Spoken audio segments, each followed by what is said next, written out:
ఒకసారి ఊహించుకుందాం. మన పేరు మీద ఒక బ్యాంక్ అకౌంట్ ఉంది. అందులో ఏకంగా 10 లక్షల కోట్ల రూపాయల నిధి ఉందనుకోండి. 10 లక్షల కోట్లంటే చాలా పెద్ద మొత్తమే. అవును కదా.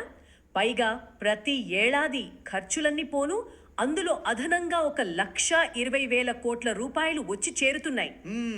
బాగుంది.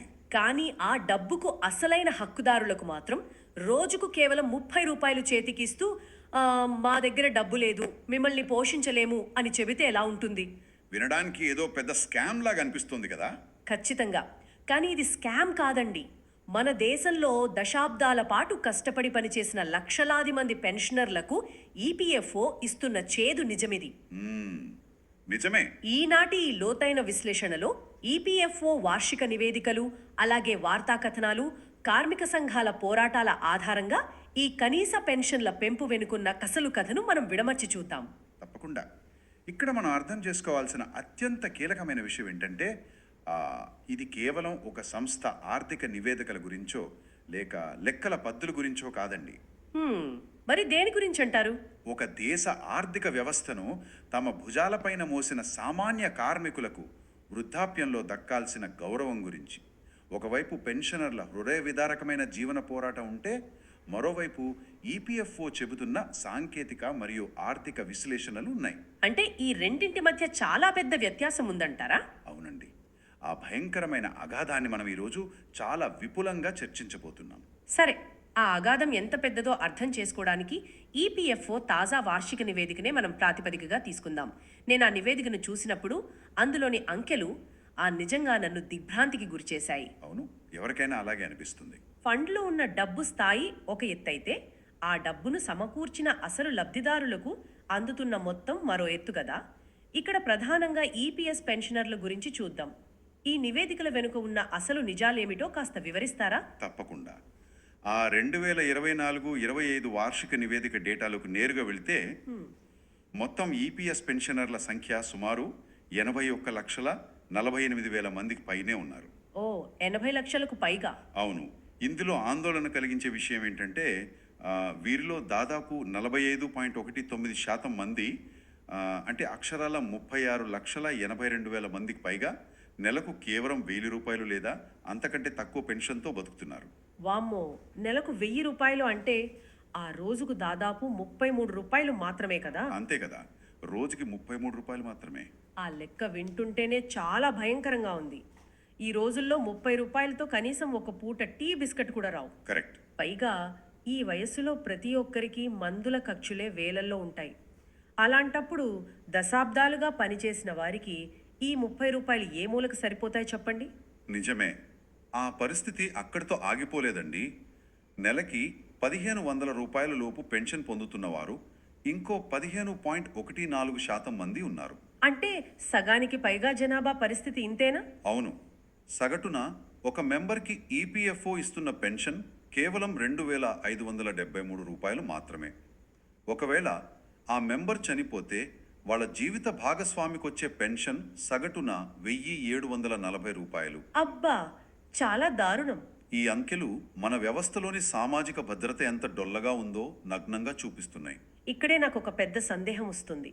ఇప్పుడు చాలా రాష్ట్ర ప్రభుత్వాలు ఎలాంటి పని చెయ్యని వారికి లేదా ఉద్యోగ నేపథ్యం లేని వృద్ధులకు, వికలాంగులకు సామాజిక పింఛన్లు ఇస్తున్నాయి. అవును, ఇస్తున్నారు. అవి చూస్తే నెలకు 3,000 నుండి 4,000 రూపాయల వరకు ఉంటున్నాయి కదా. కరెక్ట్. మరి జీవితకాలం పాటు ఒక పద్ధతి ప్రకారం ప్రావిడెంట్ ఫండ్ కు తమ జీతంలోంచి డబ్బులు కట్ చేయించుకుని జమ చేసిన కార్మికుడికి ఆ నెలకు 1,000 రూపాయలు ఇవ్వడమేంటే? అదే పెద్ద విచిత్రం. ఇది ఒక వ్యక్తి తన జీవితకాలమంతా బ్యాంకులో డబ్బులు దాచుకుంటే వృద్ధాప్యంలో ఆ డబ్బుకి కనీసం వడ్డీ రాకపోగా ఆ ఫండ్లోంచి అసలు కూడా వెనక్కి రాని పరిస్థితిలా లేదా? ఖచ్చితంగా అలాగే ఉంది. ఆ వైరుధ్యాన్ని లోతుగా విశ్లేషిస్తే ప్రభుత్వాల ఆలోచన విధానం ఎలా ఉందో స్పష్టమవుతుందండి. ఎలాగంటారు? ఇప్పుడు రాష్ట్ర ప్రభుత్వాలు ఇచ్చే 3-4 వేల రూపాయలు సంక్షేమ పథకం కిందకు వస్తాయి. దానికి ప్రజలు చెల్లించే పన్నులు మూలం. అవును. కానీ ఈపీఎస్ అనేది ఒక కంట్రిబ్యూటరీ పెన్షన్ ఫండ్. అంటే ఉద్యోగులు, యాజమాన్యాలు జమ చేసిన పూల్డ్ ఫండ్ ఆధారంగా నడిచే వ్యవస్థ ఇది. 2014లో అప్పటి కార్మిక మంత్రి బండారు దత్తాత్రేయ గారు ఈ కనీస పెన్షన్ను 1,000 రూపాయలుగా ఫిక్స్ చేశారు. ఓహో, 2014లో అన్నమాట. అవును, అప్పటి పరిస్థితులకు అది కొంత మెరుగ్గా అనిపించినా 12 ఏళ్లు గడుస్తున్నా ద్రవ్యోల్బణం ఆకాశాన్ని తాకుతున్నా ఆ అందులో ఒక్క రూపాయి కూడా పెంచకపోవడం అనేది ఖచ్చితంగా శ్రమదోపిడీ కిందే లెక్క. నిజమే. సంస్థ ఏమో ఇది కంట్రిబ్యూటరీ ఫండ్ అంటుంది, కానీ ఆ కంట్రిబ్యూట్ చేసిన వాళ్ళకే దాని ఫలాలు అందకపోవడం ఇక్కడ అసలు విషాదం. పరిస్థితి ఇంత దారుణంగా ఉన్నప్పుడు ఆగస్టు 17న జరిగిన దేశవ్యాప్త ఆందోళనల గురించి ఒకసారి మాట్లాడుకుందాం. వాళ్ళ డిమాండ్స్ ఏమిటంటే కనీస పెన్షన్ను 1000 నుండి 7,500 రూపాయలకు పెంచాలి, దానికి కరువు భత్యం జత చేయాలి, అవును. అలాగే ఈఎస్ఐ లేదా ఆయుష్మాన్ భారత్ ద్వారా ఉచిత వైద్య సౌకర్యం కల్పించాలి. ఈ డిమాండ్ల సంగతి పక్కన పెడితే ఈ పెన్షన్ లెక్కించే విధానంలోనే పెద్ద మోసం ఉందని కార్మిక సంఘాలు ఆరోపిస్తున్నాయి. కరెక్ట్. ప్రధానంగా ఈ 60 నెలల సగటు అనే దాని గురించి నేను చదివాను. అసలు ఈ ఫార్ములా ఏంటి? ఇది కార్మికులకు ఎలా నష్టం చేస్తోంది? ప్రస్తుతం పెన్షన్ను లెక్కించడానికి వారు తీసుకునే ప్రాతిపదిక ఏంటంటే, ఒక ఉద్యోగి రిటైర్ అయ్యే ముందున్న చివరి 60 నెలల కాలంలో, అంటే 5 ఏళ్లలో అతను తీసుకున్న సగటు వేతనాన్ని పరిగణనలోకి తీసుకుంటారు. ఓకే. ప్రైవేట్ రంగంలో లేదా అసంఘటిత రంగంలో పనిచేసే కార్మికుల వేతనాలు ప్రభుత్వ ఉద్యోగుల్లాగా ప్రతి నెల ఒకేలా ఉండవు కదా. అవును, ఉండవు.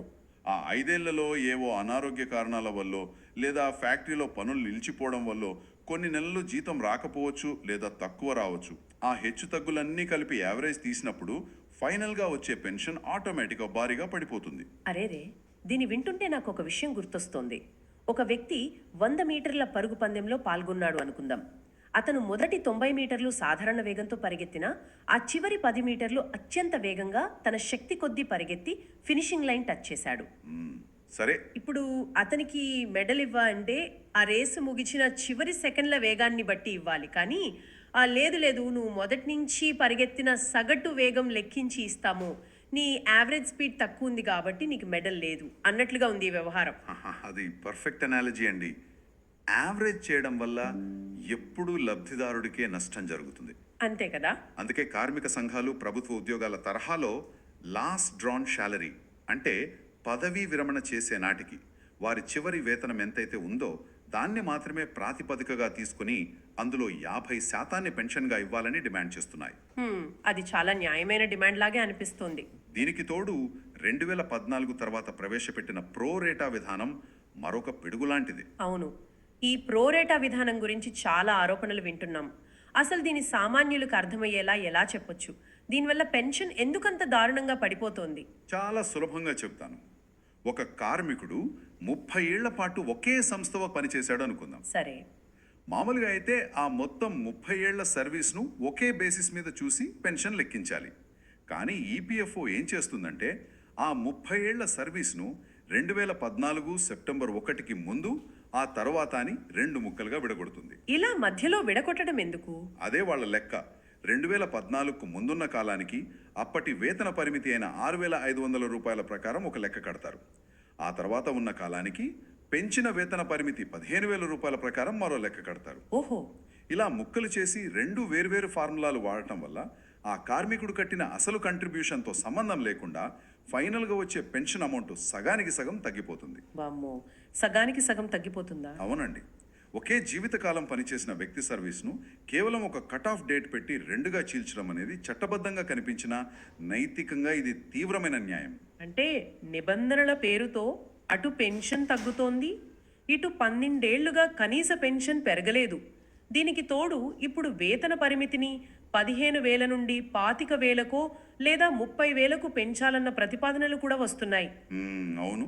దీనివల్లేనా కార్మికులకు ఏమైనా లాభం ఉందా? దీంట్లో 2 కోణాలు దాగి ఉన్నాయండి.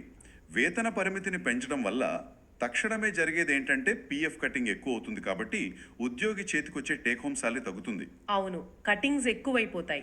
అయితే దీర్ఘకాలంలో వారి పేరు మీద జమయ్యే కార్పస్ ఫండ్ పెరుగుతుంది.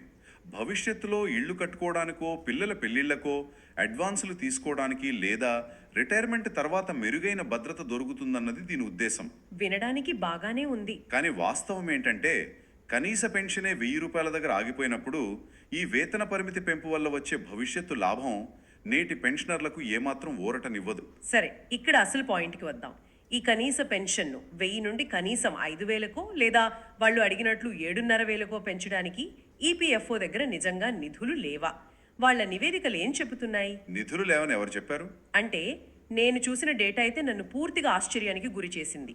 2024-25 నాటికి ఈపీఎస్ కార్పస్ అక్షరాల 10,07,460 కోట్లకు చేరుకుంది.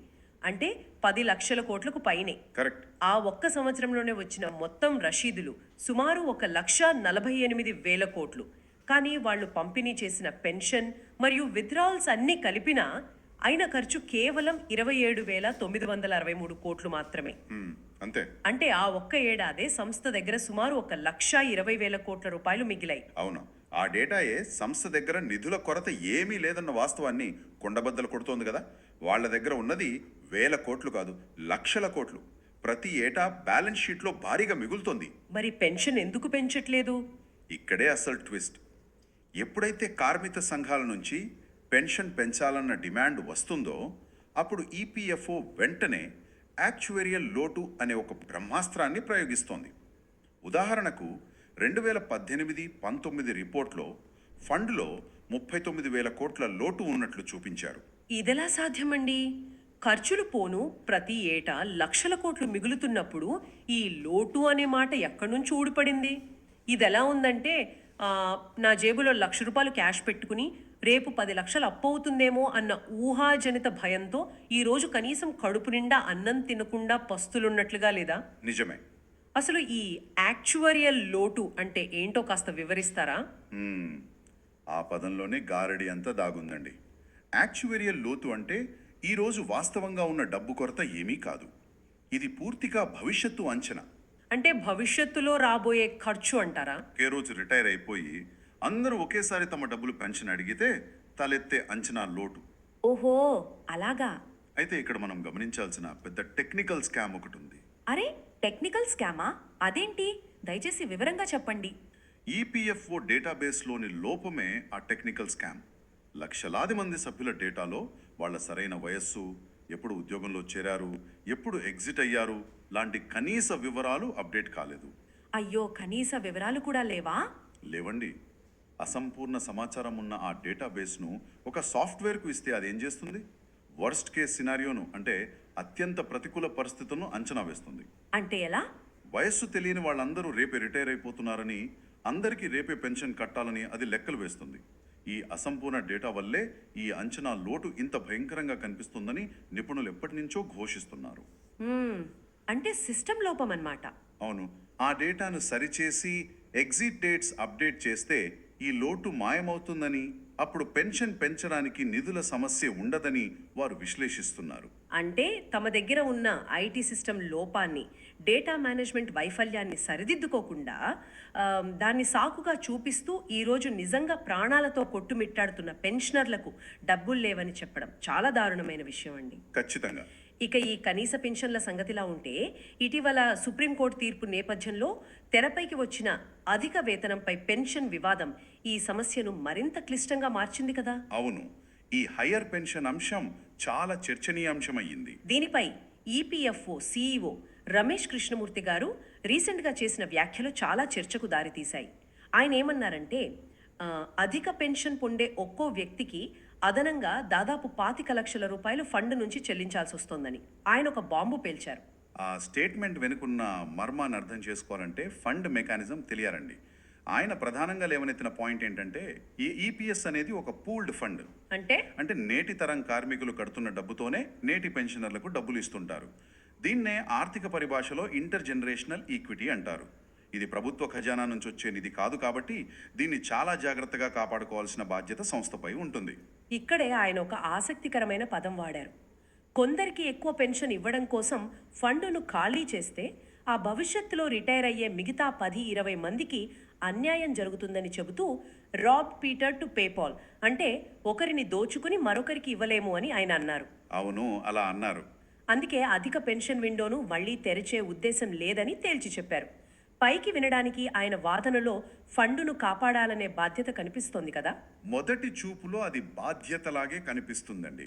ఒక సీఈఓగా ఫండ్ ఖాళీ అవుతుందేమో అని ఆందోళన చెందడం ఆయన విధి. కానీ ఈపీఎఫ్ఓ స్వయంగా రిలీజ్ చేసిన 2024-25 వార్షిక నివేదికలోని 240వ పేజీ చూస్తే ఆ సీఈఓ గారి వాదనకు వాస్తవ గణాంకాలకు అసలు పొంతనే లేదని అర్థమవుతుంది. ఖచ్చితంగా. నేను స్వయంగా ఆ పేజీ చూశాను. అందులో ఉన్న డేటా ఈ రాబ్ పీటర్ టు పేపాల్ వాదనను పూర్తిగా తలకిందులు చేస్తుంది. అవునా? ఎలాగా? ఎందుకంటే ఆ డేటా ప్రకారం ఈపీఎఫ్ఓ తన దగ్గరున్న ఫండ్స్ను మార్కెట్లో పెట్టుబడిగా పెట్టినప్పుడు సగటున 8.52% వడ్డీని సంపాదిస్తోంది. అవును. అదే సమయంలో ఈ అధిక పెన్షన్ ఆప్షన్ ఎంచుకున్న పెన్షనర్ల నుంచి ఆ అదనపు మొత్తాన్ని సర్దుబాటు చేయడానికి వారు వసూలు చేస్తున్న డిఫరెన్షియల్ అమౌంట్పై తీసుకుంటున్న వడ్డీ 9.33%. కరెక్ట్. ఈ రెండింటి మధ్య వ్యత్యాసం చూస్తే కేవలం -0.05% మాత్రమే ఉంది. అంటే అధిక పెన్షన్ ఇవ్వడం కోసం వారు తీసుకుంటున్న సొమ్ముకు సంస్థకు వస్తున్న రాబడికి మధ్య ఉన్న నష్టం అక్షరాల 0. వడ్డీల రూపంలో సంస్థకు ఎలాంటి ఆర్థిక నష్టం కలగడం లేదని వారి స్వంత నివేదికే నిర్ధారిస్తోంది కదా. ఇక్కడే విశ్లేషకులకు పెద్ద ప్రశ్న వేస్తున్నారండి. ఒకవైపు డేటాలో ఎలాంటి ఆర్థిక నష్టం లేదని స్పష్టంగా కనిపిస్తున్నప్పుడు, మరోవైపు ఫండ్ ఖాళీ అయిపోతోంది, ఒకరిని దోచి ఇంకొకరికి ఇస్తున్నాం అని భయపెట్టాల్సిన అవసరం ఏంటి? నిజమే. ఇక్కడ మనం ఎవరి పక్షం వహించాల్సిన అవసరం లేదు. కేవలం పబ్లిక్ డొమైన్లో ఉన్న నివేదికలు బట్టే మాట్లాడుకుందాం. సీఈఓ వ్యాఖ్యలు ఒక సామాజిక భద్రతా పథకాన్ని పూర్తిగా ఒక కార్పొరేట్ లాభనష్టాల వ్యాపార లావాదేవీల కోణంలో చూస్తున్నాయన్న విమర్శను నిపుణులు ప్రస్తావిస్తున్నారు. అంటే బిజినెస్ లాగా చూస్తున్నారన్నమాట. అవును. అప్పటికే చెల్లించిన సొమ్మును వడ్డీతో సహా ముక్కుపిండి వసూలు చేస్తున్నప్పుడు ఇక ఫండుకు నష్టం ఎక్కడి నుంచి వస్తుంది? గానే ఉన్నట్లు లెక్క. అలాంటప్పుడు ఆ సదుపాయాన్ని అర్హులైన వారందరికీ ఇవ్వటానికి అభ్యంతరం ఏమిటి అన్నది ఇక్కడ కీలకమైన పాయింట్. అదే ఇక్కడ అసలు విషాదం. డేటాబేస్లో సరైన సమాచారం లేకపోవటం వల్లనే ఒక రకమైన ఊహాజనిత అభద్రతా భావం సంస్థ పై స్థాయి అధికారుల్లో కూడా ఉందనిపిస్తోంది. ప్రతి నిర్ణయాన్ని భవిష్యత్తులో జరగబోయే ఏదో విపత్తుతో ముడిపెట్టి చూడటం వల్ల వర్తమానంలో నిజంగా ఇబ్బంది పడుతున్న లక్షలాది మంది పెన్షనర్లకు అందాల్సిన న్యాయం అందటం లేదు. ఈనాటి ఈ చర్చలో మనం చూసిన వాస్తవాలు ఎవరినైనా తీవ్రంగా ఆలోచింపజేస్తాయి. ఒకవైపు 10 లక్షల కోట్ల రూపాయల పైచిలుకు భారీ నిధితో ప్రతి ఏటా లక్షల కోట్లు మిగులుబాటు చూపిస్తున్న అపారమైన ఫండ్ ఉంది. దానికి ఎలాంటి డోకా లేదు, స్వయంగా ఆ నివేదికలే చెబుతున్నాయి. అవును. కానీ మరోవైపు తమ జీవిత కాలమంతా కష్టపడి ఆ నిధిని నిర్మించిన వాళ్లకు మాత్రం రోజువారీ కనీస అవసరాలు, బీపీ, షుగర్ మందుల ఖర్చులు కూడా తీర్చుకోలేని విధంగా నెలకు కేవలం 1000 రూపాయల పెన్షన్. ఇలాంటి దయనీయ స్థితిలో బతుకుతున్న 36 లక్షల మందికి పైగా అభాగ్యుల పరిస్థితి ఈ రెండింటి మధ్య ఉన్న అంతరం జీర్ణించుకోలేనిది. ఆ 36 లక్షల మంది అభాగ్యులు కేవలం గణాంకాల్లోని ఒక నంబర్ మాత్రమే కాదండి. వారు దశాబ్దాల పాటు ఈ దేశ ఆర్థిక వ్యవస్థ నిర్మాణంలో భాగస్వాములైన శ్రమజీవులు, ఫ్యాక్టరీల్లో, సంస్థల్లో స్వేదం చిందించిన కార్మికులు. నిజమే. వారి వేతనం నుంచి కత్తిరించుకున్న డబ్బుతోనే ఈరోజు ఆ లక్షల కోట్ల ఫండ్ నిర్మితమైంది. ఆ ఫండ్పై వారికి కనీస హక్కు మరియు వృద్ధాప్యంలో భద్రత ఉండాలన్నది అత్యంత ప్రాథమిక సూత్రం. ఒక సంస్థ మనుగడ ముఖ్యం కాదని ఎవ్వరూ అనరు. కానీ మనుషుల్ని బలి తీసుకుని వ్యవస్థను బతికించుకోవాలనుకోవడం ఎంతవరకు సమంజసం అన్నదే ఇక్కడ ప్రశ్న. ఖచ్చితంగా ఇదంతా విన్న తర్వాత ఒకటే అనిపిస్తోంది, అసలు పెన్షన్ అంటే ఏమిటి? అది కేవలం మనం కట్టిన డబ్బులకి ఏవో ఫార్ములాలతో లెక్కలు వేసి ఒక యాప్లో ఎంటర్ చేయగానే వచ్చే ఒక మ్యాథమెటికల్ ఫార్ములా మాత్రమేనా?